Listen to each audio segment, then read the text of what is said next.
आज की बात अब हर शाम सोमवार से शुक्रवार 8:30 बजे से।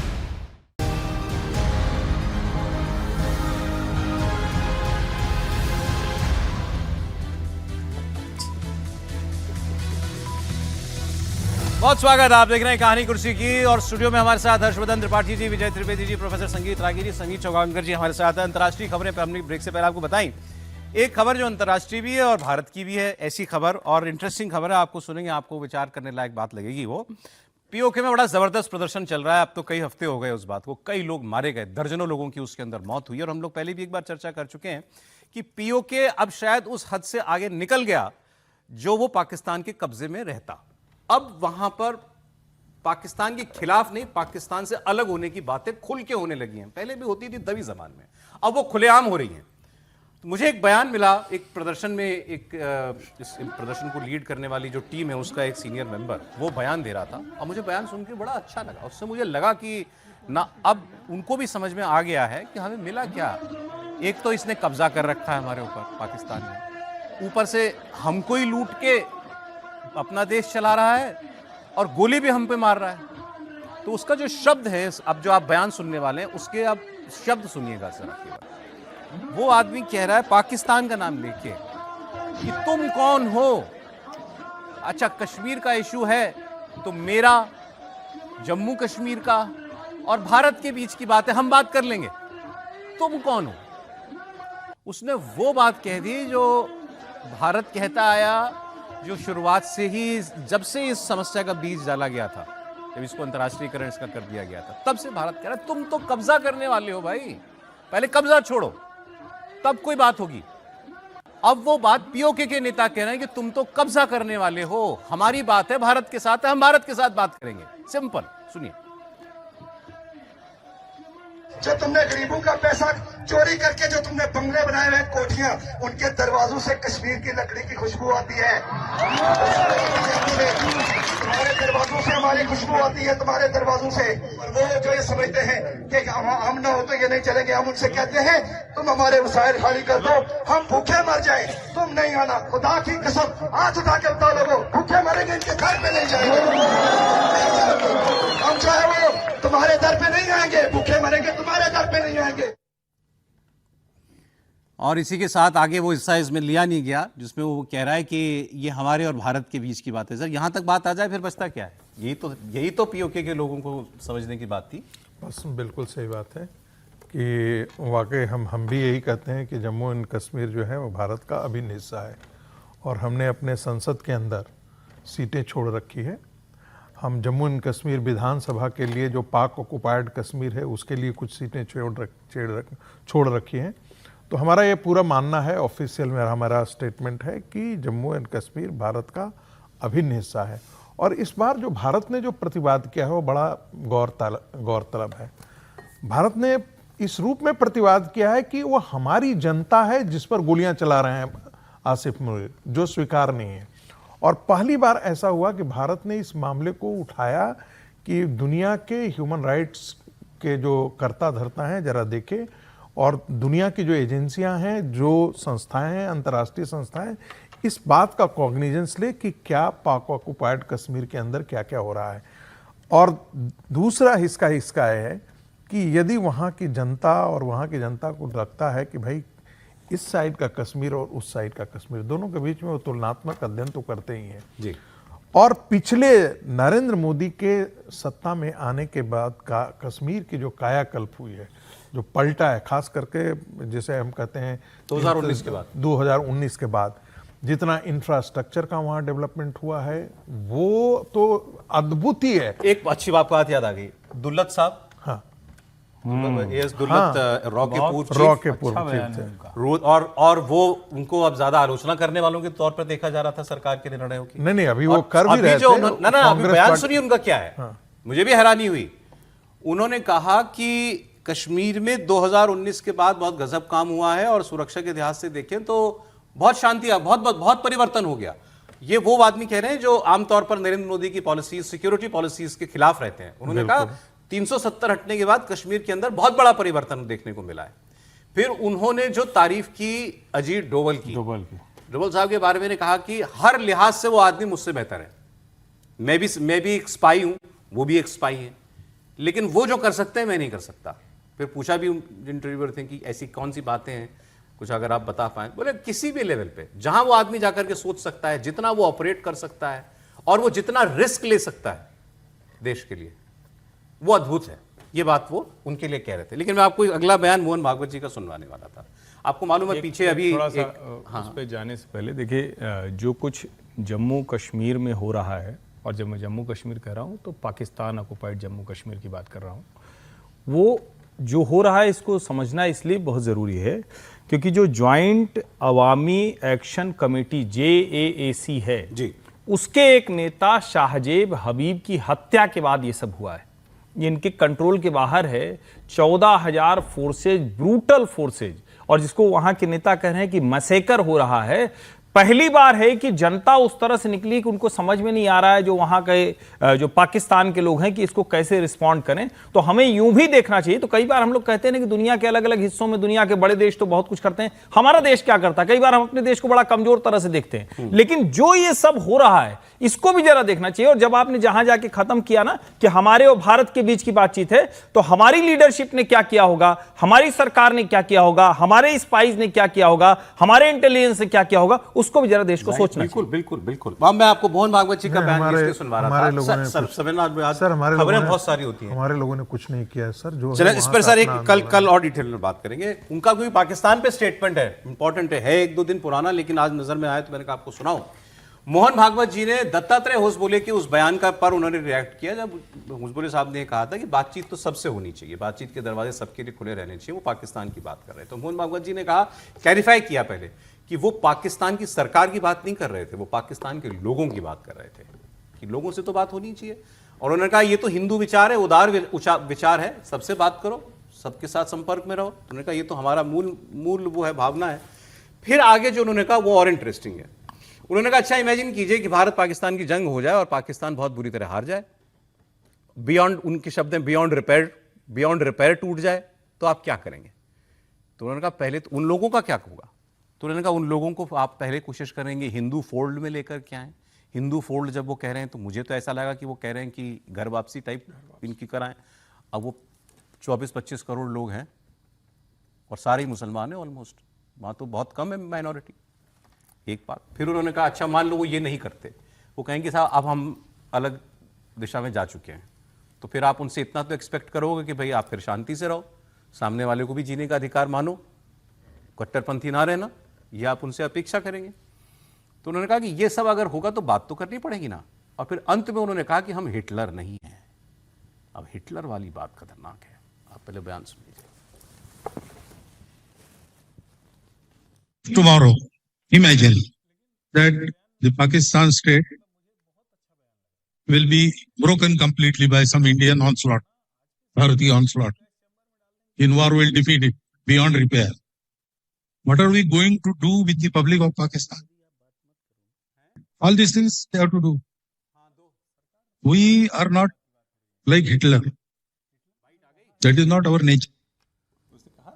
अब पक्का अब हाँ सर, पहले जो वो कह रहे हैं, पहले तो उन्होंने कहा कि वो लोगों से बातचीत की बात हो रही है, पाकिस्तान से सरकार से बातचीत की बात नहीं कर रहे थे। दत्ता जी नहीं, दत्ता जी जो कह रहे हैं, भागवत जी जो कह रहे हैं, दोनों लोग एक बात ही कर रहे हैं कि पाकिस्तान से बात होनी चाहिए। लोगों से बातचीत क्या, ये तो वेग आइडिया कहने की बात है, बात तो सरकारों से बात तो सरकारों से होती है ना। ये तो वेग आइडिया है, या तो आप उससे बचना चाहते हैं या आप उसको छोड़ना चाहते हैं।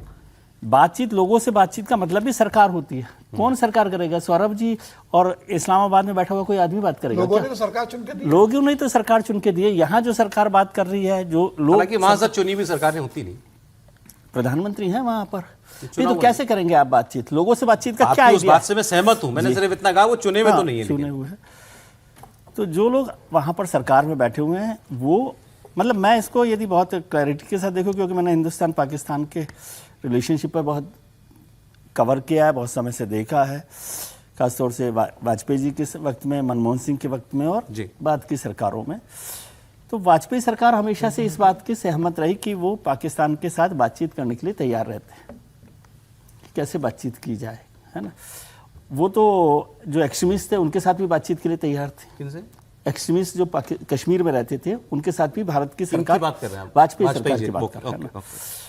पाकिस्तान मनमोहन सिंह सरकार के वक्त में एक और बदलाव आया जिसको हमने नहीं माना, वो था जो मुझे अब भी शर्मल शेख का बयान याद आता है, प्रधानमंत्री जी का। हाँ, शर्मल शेख का, बलूचिस्तान वाला। बलूचिस्तान वाला। और फिर जब उन्होंने कहा कि पाकिस्तान भी हमारी तरह से आतंकवाद का पीड़ित देश है, तो वो एक बड़ा बदलाव था। मोदी सरकार आने के बाद एक साहब का एक इंटरव्यू में बयान है, उससे तो एक खबर बनी ही थी। ये चर्चाएं भी होने लगी थी, कोई ट्रैक टू बातचीत शुरू हो गई है शायद। ट्रैक टू बातचीत कौन करते हैं? एक्स डिप्लोमेट्स होते हैं, जर्नलिस्ट होते हैं, आर्मी के लोग भी होते हैं, कभी उसमें एजेंसियों के लोग भी होते हैं। ये चर्चा होने लगी, कोई इसकी कंफर्मेशन नहीं आई थी। अब तो मनीष तिवारी जैसे लोग, कांग्रेस के सांसद, वो लेख लिख रहे हैं अखबारों में और कह रहे हैं ये भूल ना करना, बात ना करना, इस देश से बात करके कुछ हासिल उनका देगा आपने? उनका लेख है उसमें कि इससे कुछ नहीं हासिल होने वाला। तो और इस सरकार ने अभी तक कोई इंडिकेशन ऐसा दिया नहीं कि वो बात करना चाहती है। वो एक हिस्सा जो पीओके वाले बयान का नहीं आया, तो मैं वो मंगाया है, एक बार देखते हैं। हम जाने, हिंदुस्तान जाने, जम्मू कश्मीर जाने, हमारा मसला है, हमारा मुल्क है। तुम्हारा क्या काम है? तुम्हारा क्या काम है हमारे दरिया लुटना? तुम्हारा क्या काम है हमारी पहाड़ियों पर कोठियां बनाना? ये रह गया था बयान, क्योंकि वो नहीं चला। मैंने इतनी भूमिका बनाई थी। हाँ, हम जाने, इंडिया जाने, जम्मू कश्मीर जाने, तुम कौन हो? तुम तो लुटेरे हो, ये वो कह रहा था। जी, बाकी मोहन जी की बात पे आप कुछ कहना चाहते हैं? नहीं, मुझे लगता है अगर मोहन जी के बात को अगर बहुत ध्यान से देखा जाए तो मुझे लगता है इससे बेहतर बयान नहीं हो सकता उस परिस्थिति को समझने के लिए जो मोहन भागवत जी ने कहा है कि अगर भविष्य में ऐसा होता है, पाकिस्तान के साथ वो टूटता है और पूरी तरीके से अगर वो टूटने की स्थिति में आता है तो क्या होना चाहिए। और मुझे लगता है कि मोहन भागवत जी ने कहा है वो संघ का एक वही विचार रहा है। संघ हमेशा संवाद की बातचीत करता रहा है, संघ हमेशा बातचीत और आपसी विचार विमर्श की समस्या का समाधान निकालने की कोशिश करता रहा है।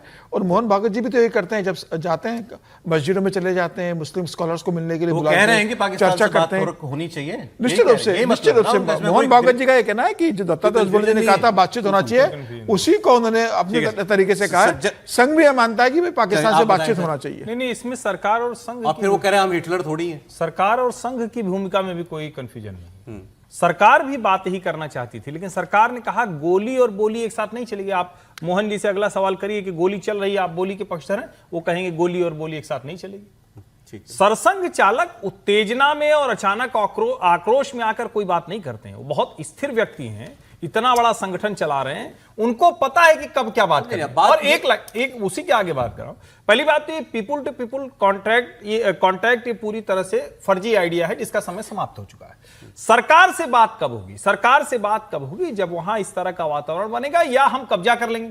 अब हम लोग इतनी देर से करेंगे, अरे ये तो कह दिया इन्होंने, कैसे हिंदू ले आएंगे, और हम उसके बीच में पीओजेके के नेता का बयान दिखा रहे हैं वो तो लुटेरे हैं, वो भी तो मुसलमान है जो दूसरे को लुटेरा बता। बस यही वाला तो चाहिए, यही वाला तो चाहिए जो कहेगा कि पाकिस्तान तो लुटेरा है, भारत के साथ बात करनी है। उस तरह से रहेगा तो रहेगा। और उसमें जो आना चाहता है हिंदू फोल्ड में, जो हिंदू होना चाहता है, जिसको अपने पूर्वज विरासत अच्छी लगेगी, बहुत अच्छा है, बहुत शानदार बयान है। यही भारत की रणनीति भी होनी चाहिए।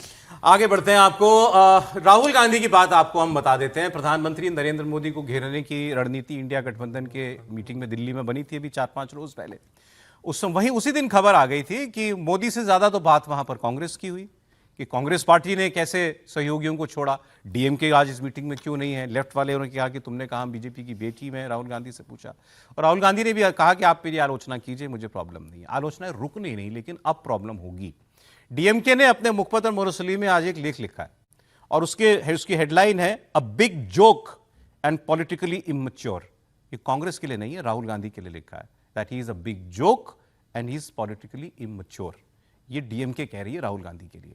और उन्होंने कहा ये जितनी विपक्षी एकता की बातें करते हैं, सारी एकता की सबसे बड़ी दुश्मन तो ये खुद है। ये सारी बातें बड़ी डिटेल में इसमें लिखी गई हैं। फिर उस दिन उन्होंने एक बयान और दिया था कि मैं सारी आलोचनाएं सह लूंगा, नीलकंठ की तरह जहर पी लूंगा। फिर लेकिन पिनराई विजयन जो लेफ्ट के नेता थे, मुख्यमंत्री केरल वाले, उनको गले लगाने को अगर आप कहेंगे if you want me to hug him I can't do that, मैं वो नहीं करूंगा, मेरी उनसे एक राजनीतिक लड़ाई चल रही है। ये बात उन्होंने कही थी। अब ये इसका जवाब आया है, वो जवाब आप सुनिए। जवाब दे रही है वृंदा करात, सीपीएम की नेता। इनके सीपीएम ये बहुत सीनियर लीडर हैं। इनके हस्बैंड प्रकाश करात जनरल सेक्रेटरी भी थे, मतलब नंबर 1 नेता थे सीपीएम के एक दौर में। इन्होंने कहा राहुल जी माफ कीजिए, हमें आपका हग चाहिए भी नहीं, no hugs required. Political stand क्या है ये बताओ आप। आप मांग करते हैं कि ऑपोजिशन का एक चीफ मिनिस्टर को गिरफ्तार करे ईडी, और फिर आप कहते हैं कि मैं आई कांट हग हिम। तो we don't need your hugs. आप क्लैरिटी दीजिए, आप कहां खड़े हैं। वृंदा करात का बयान। Communists don't need hugs from anybody. We need clear politics. We want to know what is the politics. We don't need hugs. I fold my hands and say, don't give hugs to people. Keep the hugs to yourself. We want to know what is the politics against BJP. कह रहे हैं कि हमें आप भाई साहब आप गले ना मिलो हमसे, वो चलेगा। पॉलिटिक्स बताओ क्लियरली सर।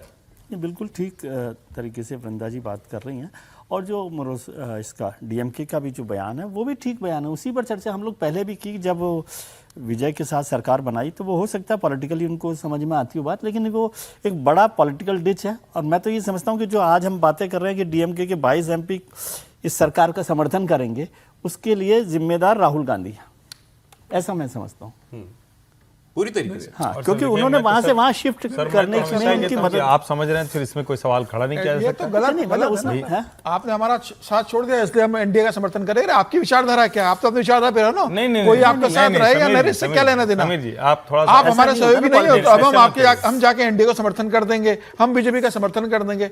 तो आप अपनी विचारधारा पे रहोगे या सामने वाले के हिसाब से जवाब चलोगे? दीजिए, बात सही है। डीएमके की विचारधारा पे क्यों सवाल उठा रहे हैं? डीएमके अपनी विचारधारा नहीं छोड़ रही, भाजपा अपनी विचारधारा नहीं छोड़ रही है। डीएमके को दिख रहा है कि यही नरेंद्र मोदी, अमित शाह 50% सीटें बढ़ाने जा रहे हैं। तमिलनाडु के हितों के लिए आएंगे वो। अभी तक वो राजनीति के चक्कर में उनके साथ, तमिलनाडु के हितों के साथ धोखा कर रहे थे। आप इसको यूं समझिए ना, इसको आप ऐसे कैसे देख रहे हैं? पहले भी कहा था, ने पहले भी कहा था कि 50% सीटें बढ़ाएंगे। तब इनके दबाव में नहीं किया, तब राहुल जी के चक्कर में गड़बड़ हो गए थे। देखिए, अनावश्यक आप राहुल गांधी पर प्रहार कर रहे हैं, और मुझे लगता है कि राहुल गांधी वही कर रहे हैं जो कांग्रेस पार्टी के लिए उनको बेहतर दिख रहा है। ठीक है। मैं बार बार ये कहता हूँ, ठीक है, ठीक किया उन्होंने डीएमके मैं छोड़ एक के। जोड़ रहा हूँ, बिल्कुल ठीक किया। देखिए, राजनीति की जमीन आपकी अपनी ही जमीन होनी चाहिए, ठीक है। और आप अपनी जमीन तैयार करेंगे कि न कि समाजवादी पार्टी की जमीन तैयार करेंगे और तेजस्वी की जमीन तैयार करेंगे। तो मुझे लगता है कि राहुल गांधी ठीक रास्ते पे ठीक, आप कह रहे हैं कि राहुल जी एक खबर है, ये ऐसे खेल रहे हैं। ये खबर आज इंडियन एक्सप्रेस ने छापी है। इसकी चर्चा एक बार पहले भी हुई थी, अभी दोबारा आई, तो मैंने कहा बात करते हैं कि अगले साल जो होने चुनाव उत्तर प्रदेश, उत्तराखंड, गोवा, पंजाब, ये एक बैच में होने, साथ में मणिपुर भी है, लेकिन मणिपुर की बात नहीं, इन 4 राज्यों की बात हो रही है। खबर उन्होंने ये छापी है कि बीजेपी ने अपनी इन 4 राज्यों की इकाइयों को कह दिया है कि चुनाव प्रीपोन हो सकते हैं, अपनी तैयारी तेज कर दीजिए। ये उन्होंने साफ साफ लिखा है। बीजेपी के हवाले से, सोर्सेस के हवाले से खबर की गई है। इनको कह दिया गया है क्योंकि सेंसस के साथ जो है वो डेट क्लैश करेंगी, तो इसलिए यहाँ पर आपके चुनाव जल्दी हो सकते हैं, मतलब इसी साल हो सकते हैं, वरना ये 27 में होने, ये 26 में ही हो सकते हैं। तो 26 में तो जून में हम खड़े, आधा साल निकल गया है। मणिपुर की बात इसलिए नहीं की जा रही क्योंकि मणिपुर में थोड़ा सा फिर अनरेस्ट होने लग गया है, तो उसको पूरा टाइम जो है दिया जा रहा है। त्रिपाठी जी, कुछ उम्मीद, गुंजाइश है इसकी, लग रहा है? नहीं, मुझे मतलब थोड़ा मुझे संदेह दिखता है। ये खबर लगातार चल रही, मतलब मेरी अपनी जो समझ कहती है कि जब चुनाव है उससे एक दिन पहले भी चुनाव नहीं होंगे। ये मेरा अपना मानना है, अभी तक का असेसमेंट है। पार्टी क्या भी, कह रहा है? नहीं, मैं इसीलिए कह रहा हूं, ये भी था कि बंगाल का मोमेंटम का लाभ मिलेगा। मैं फिर कह रहा हूं, हिंदुत्व की वेव बीजेपी को मोमेंटम अलग अलग जगह पर अलग अलग तरह का बनाना होता है, उसका वो लाभ लेती है। अगर भारतीय जनता पार्टी के दिमाग में विचार होता है कि चुनाव प्रीपोन करना, तो भारतीय जनता पार्टी अभी उत्तर प्रदेश का संगठन की टीम डिक्लेयर कर चुकी होती। इतना समय नहीं लगता। अभी तक भारतीय जनता पार्टी उत्तर प्रदेश में संगठन की टीम डिक्लेयर नहीं कर रही है और प्रीपोन इलेक्शन की प्लानिंग कर रही है। इसका मतलब जब चुनाव करता है तभी चुनाव होने वाले हैं। जी, आप बोलिए सर। बीजेपी की मौजूदा लीडरशिप किसी भी इलेक्शन को प्रीपोन नहीं करना चाहती, कोई फैसला नहीं तो फिर इस करती खबर पर अभी और जो आप verdict बंगाल बाकी का है। इलेक्शन कह रहे हैं वो दूध के जले हुए हैं। 2004 के चुनाव में जो 3 राज्यों कर के दिया था। प्रीपोन कर एक खबर बिहार की आई है, देखिए ये भी गजब मसला है, खत्म भी नहीं हो रहा, ये भी लेबनान जैसा ही हो गया, इसका हल कैसे निकले। राबड़ी जी का बंगला, पूर्व मुख्यमंत्री राबड़ी जी को सरकारी बंगला खरीदने की जो खाली करने की जो मियाद थी वो खाली हो गई है। अब आज एक और खबर आई कि उन्होंने सम्राट चौधरी चीफ मिनिस्टर को चिट्ठी लिखी है कि हमको जो आप बंगला दे रहे हैं 39 हार्डिंग रोड वाला, पहले उसमें एक कमरा और बनाइए, क्योंकि लालू जी बीमार हैं, उनको इन्फेक्शन का डर है और उनको अलग रहने की सलाह, आइसोलेशन में रहने की सलाह दी गई है। ये कहा जा रहा है कि उनके लिए एक अलग कमरा बनाइए, फिर हम जाएंगे। अभी ये नहीं कहा हम जाएंगे, पहले कहा कमरा बनाओ फिर बात। पहले उस घर में 8 कमरे हैं सर, ये नवा कमरा बनवा रहे हैं। अच्छा, 8 कमरे? 8 कमरे का घर है वो। और उसमें लालू जी नहीं रह पा रहे। हार्डिंग रोड का जो बंगला, जितने भी बंगले हैं, बहुत बड़े बड़े बंगले और मंत्रियों के लिए तो ये क्या कर रहे हैं? मैं तो ये समझ नहीं तो आ रहा। मुझे लगता है कि देर नहीं करेंगे सम्राट चौधरी।